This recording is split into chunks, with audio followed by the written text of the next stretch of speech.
Presentation skills, tips and tricks for succeeding. My name is Steph Bennett, I'm a learning development tutor and I'm here to help you today. Today's aims: to develop an understanding of presentation skills and techniques to apply to upcoming assessments. We will look at academic presentations, structure, Koumi's pedagogic design principles, presentation and moving forward. Academic presentations. What, why, so what? Academic presentations are a form of talk of a specific length, and they address specific problems or answer questions. Presentations are often accompanied by visual aids. In education, we need to strengthen our communication and presentation skills in preparation for the future labour market and collaborating with like-minded practitioners. Your academic presentation will develop and evidence your ability to communicate your knowledge and understanding of the presentation topic. Structure.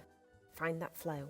Much like a written assignment, a presentation needs an introduction, a main body, a conclusion, and a reference list. Less is more on your PowerPoint. If you're feeling nervous about delivering your presentation, try writing full script first. This can help you structure your ideas and clarify what you want to say. Then, condense the script into key bullet points on flashcards, so you're not relying on reading the full text or looking down too often during your delivery. Regardless of how much time you've been given for your presentation, the website Speech in Minutes can help you estimate how many words that allows. It calculates based on an average speaking of 130 words per minute, making it easier to plan and refine your script accordingly. Here is a little screenshot of the website demonstrating 15 minutes equates to almost 2,000 words. Presentation introduction. You might be wondering, what do I put in a presentation introduction? Begin with a hook sentence, a catchy one-liner to outline the topic and draw in the audience. You might also use this as an introduction to who you are, the focus and the purpose. Explain to the audience what the big picture topic is you'll be exploring and why you'll be exploring it. The background. Give some brief contextual information about the big picture topic to lay the foundations for the listener. And you may start to draw on your first citations from sources here. Map. Don't forget to signpost the audience through your presentation. And it might sound a little bit like, accordingly, this presentation will begin by exploring. Subsequently, it will discuss, concluding that. The presentation main body. This is where you present the main bulk of the information about the topic. It will answer your assignment question and respond to your brief's instructions. It will be presented in a logical narrative for the listener. It will feature quotes or paraphrases from sources, and it will also critique theories and practices and models and frameworks. You need to be ensuring unity. Get to the point and stick to the point. Avoid going off on tangents. Cohesion. A logical flow of ideas from one to the next. Currency, drawing on the most recent developments in your area. Depth, how far can you push your ideas? How deep can you explore the topic? Criticality, are you considering theories, practices, models and frameworks from different perspectives and angles? Are you considering the strengths and the limitations? Are you using your sources to support and challenge ideas or themes? And finally, in some presentations, you might actually be asked to reflect on your professional practice, reflect on your experiences, your values and beliefs. Think peel structure when it comes to any form of a main body, including a presentation main body. And this is peel. In the presentation, you can state the point you want to make about the big picture topic, clearly and explicitly. Then you're going to look to the evidence, Draw on the sources to back up the point you're making. That might be case studies, theories, statistics, data, even experiences. Then you need to explain what the point and evidence means. What does it suggest? Why is it significant? How might it be interpreted? And then you need to wrap up your point by clearly stating how it links back into the overall argument you're having, the overarching assignment topic, or the assignment question.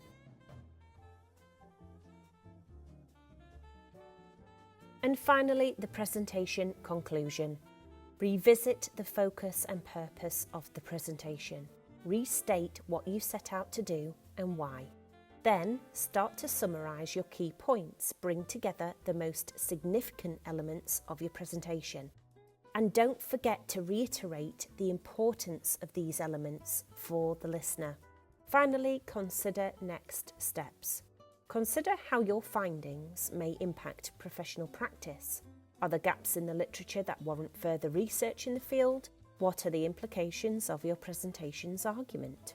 So there we have it, the introduction, the main body, and the conclusion. And here you can see a basic structure that you can use when planning your presentation script. Allocate approximately 10% of your time to the introduction, 80% to the main body, and the final 10% to the conclusion. Once you've developed your full script using this structure, you can then distill it into key bullet points for flashcards. This helps you stay on track without relying heavily on a written script during delivery. Here you can see how I've taken a script paragraph and made a few memorable notes ready for delivery. Why not try the same approach? Can you see this forms a peel structure? The point is about a caring curriculum motivating learning. The literature I can draw on is Castagno and McKinley, Haberman et al. And McConnell et al. The explanation is that it improves ethos and the school environment. And finally, the link sentence is that it positively impacts policy and practice. Pedagogic design principles. Koumi developed a set of design principles. They were originally aimed at developing podcasts, but they transfer really well to live presentations. Let's have a look at what Koumi had to say. He said to start with a hook, to capture the attention of your audience in the introduction and sustain their interest. He said it was important to signpost the audience, show them what's coming later, what's coming next, what to look out for, and tell them why they are watching the presentation.